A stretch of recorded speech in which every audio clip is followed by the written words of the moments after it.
eu escrevo e ilustro livros para as crianças lerem, livros infantis. E os pais e as crianças, eles gostam dos livros que eu faço. Eu até já ganhei alguns prêmios por conta disso. O que é um pouco estranho, porque eu nunca gostei de ler, quando criança. Eu sempre fui muito imaginativo, mas a minha forma de me expressar sempre foi através da ilustração. Eu gostava mesmo de desenhar, rabiscar no papel, que é lá que eu conseguia acessar os mundos possíveis, a fantasia. Agora, ler, não, ler nunca. Porque ler me remetia à tarefa da escola, ou ter que ler alguma coisa para você não repetir de ano, ou ler um livro que tem alguma lição de moral para você aprender a ser uma criança obediente. E nada disso me interessava. Lá em casa a gente gostava de outras formas de arte. E muito disso a gente aprendeu com meu pai. A gente gostava muito de música, muita música em casa. E filmes, e especificamente filmes desse tipo. Filmes as comédias mais ridículas que você possa imaginar. Eram os melhores momentos que eu tinha em família. E eu cresci com toda essa referência maluca na minha cabeça. E aí eu fiquei adulto. E eu realizei o sonho de trabalhar num estúdio de ilustração. E adivinha o que a gente ilustrava naquele estúdio? Livros para crianças. E para poder fazer um bom trabalho e não perder o meu emprego, eu tinha que ler essas histórias de criança. Eu li muitas vezes, muitas histórias. E o inesperado ele aconteceu. Eu comecei a gostar dessas histórias. De criança, já adulto, já casado. E eu ilustrei tantos livros de outros escritores, que eu estava querendo começar a mexer nas histórias deles. Mudar o final, porque eu não estava achando muito legal. E eu pensei, cara, isso não vai pegar muito bem. Então uma luz se acendeu. Por que eu não escrevo as minhas próprias histórias? Com aquele tipo de humor que, se eu tivesse lido lá na minha infância, talvez eu tivesse me tornado um leitor quando criança.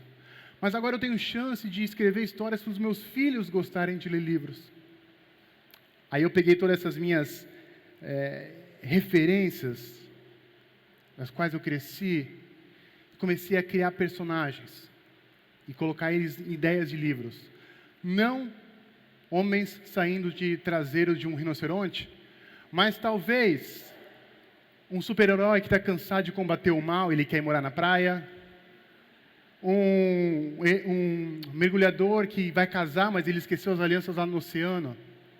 E talvez juntar alguns clássicos como o Chapeuzinho Vermelho e outros personagens malucos da minha cabeça. E foi dessa forma que surgiu o meu primeiro livro, O Carona. O primeiro livro que eu escrevi e ilustrei. E ele já me trouxe muitas alegrias. Ele foi publicado em 11 idiomas e ele venceu um prêmio Jabuti. E com essa primeira experiência, agora tudo era motivo para escrever uma nova história. Uma noite eu cheguei em casa do mercado e era tarde da noite e eu estaciono o carro e ouço um berreiro de uma das janelas de um dos apartamentos do prédio. Ah!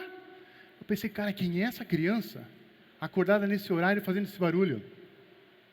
Eu começo a subir as escadas do prédio, noto que o barulho começa a ficar mais alto e eu chego no meu andar. E eu noto que o barulho vem de lá. São 4 apartamentos. Mas eu estou tranquilo porque no meu apartamento os meus filhos são crianças muito bem educadas. E elas dormem cedo porque outro dia tem aula. Talvez diferente dos outros 3 apartamentos dos vizinhos. Eu não sei como são as crianças deles. Então eu tenho 75% de chance de não ser na minha casa. Eu puxo o trinco, abro a porta tranquilamente e de repente... Aquele barulho toma conta do lugar e no meio daquilo tudo eu consigo olhar a minha esposa, a minha bela esposa, com os olhos que saíam raios assim para mim. E ela dizia assim, o teu filho está lá no banheiro, berrando porque não quer tomar banho. Faz alguma coisa.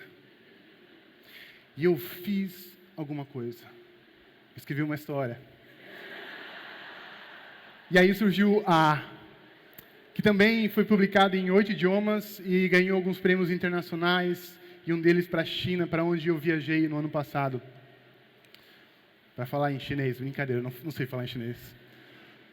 E com essa repercussão das histórias, dos livros, eu descobri pessoas que gostavam do mesmo tipo de humor que eu e crianças que gostavam desse tipo de humor. Livros que não tinham qualquer interesse em ensinar alguma coisa, mas apenas para divertir. Mas sem querer, eu notei que as minhas histórias também ensinavam uma lição. Elas ensinavam as crianças a serem mentirosas. Pelo menos foi esse o primeiro comentário que eu li quando eu tinha acabado de lançar aquele que eu achei que era o meu melhor livro, o meu melhor tipo de humor. E o comentário ele dizia assim: se bem entendi a mensagem do autor, a esperteza para enganar o próximo é a moral da história. Um exemplo nada edificante. Eu não entendi o comentário dessa pessoa porque essa história se trata de um cachorro que ele quer ajudar o dono de um delicioso e saboroso peixinho a resolver um crime. Mas eis a pergunta: quem é que disse que eu queria passar alguma moral com essa história? Talvez o final dessa história não seja aquilo que as pessoas imaginavam, mas a nossa vida também não é assim. Nem sempre a gente tem finais felizes, mas eles podem ser engraçados, e a gente pode conversar sobre isso. O problema de nós adultos é que a gente está sempre querendo a lição de moral, o grande exemplo edificante. E não é do meu interesse escrever histórias que elas tenham alguma função utilitária para o livro, ou que elas tenham uma meta a ser alcançada. Se você aqui não é pai ou é mãe, eu vou te explicar como essa classe, na qual eu pertenço, ela funciona. A gente trabalha o dia todo correndo, se ocupando de um monte de coisa para resolver, celular para lá e para cá, e a gente chega em casa cansadíssimo, senta no sofá e... A gente tem filhos?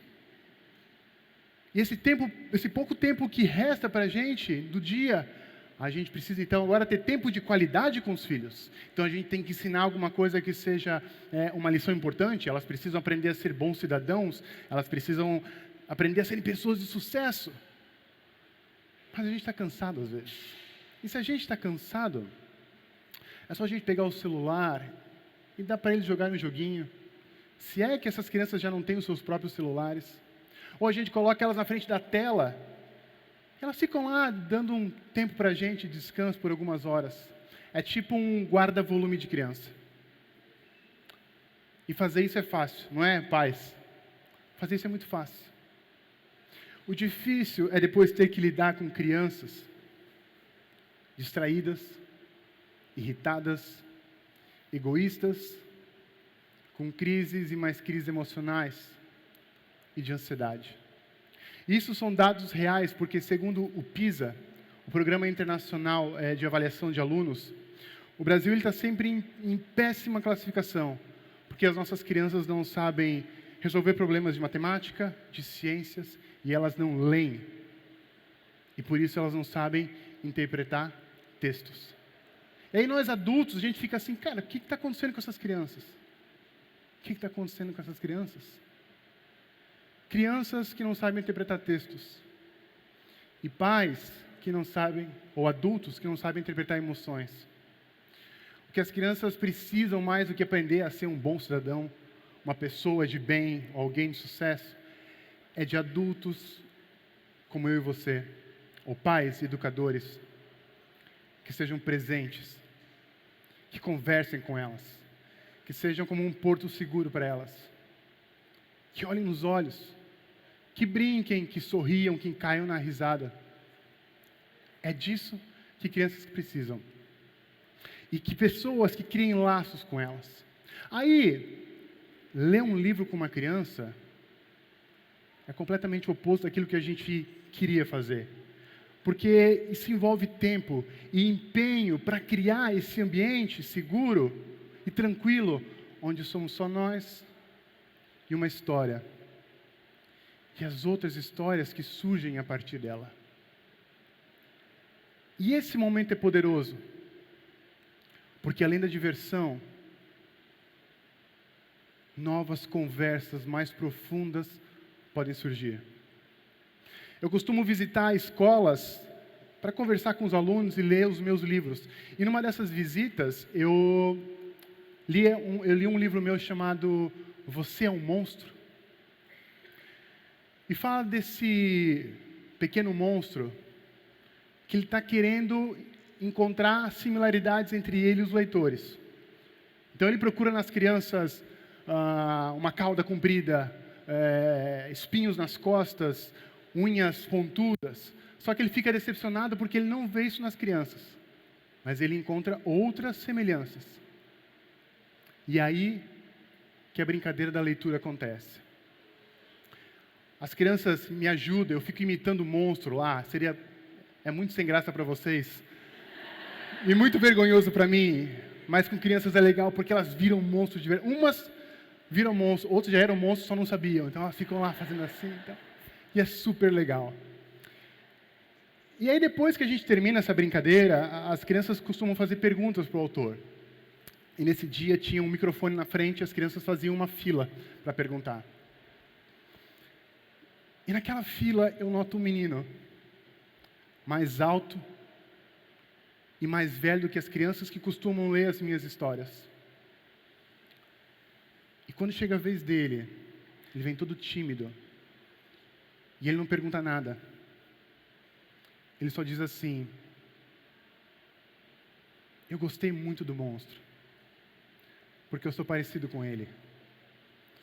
Eu tenho 6 dedos. É silêncio. Ele volta em silêncio para o lugar. E eu não sei o que fazer. Eu olho para o professor e faço... Aí a professora me olha e faz...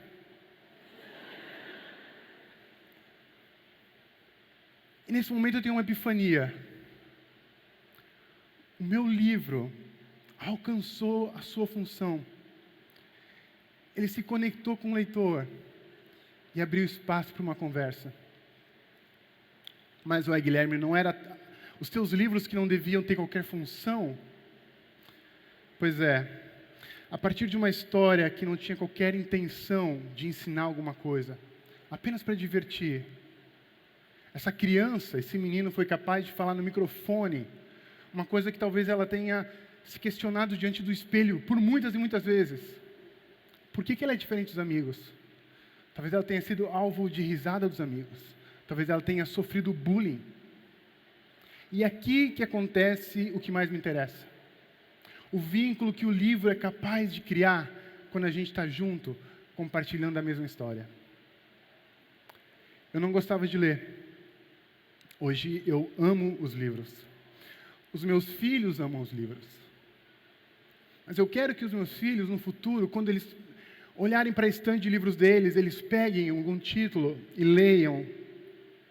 E que eles possam dizer assim: eu não lembro dessa história, eu não lembro como ela começa, não lembro como ela termina, e nem lembro se ela tinha alguma moral. Mas eu lembro dos momentos de risada. Eu lembro de como a gente se divertia rindo. E eu lembro do meu pai. Ele sempre estava ali comigo. Uma boa história jamais termina na última página. Obrigado.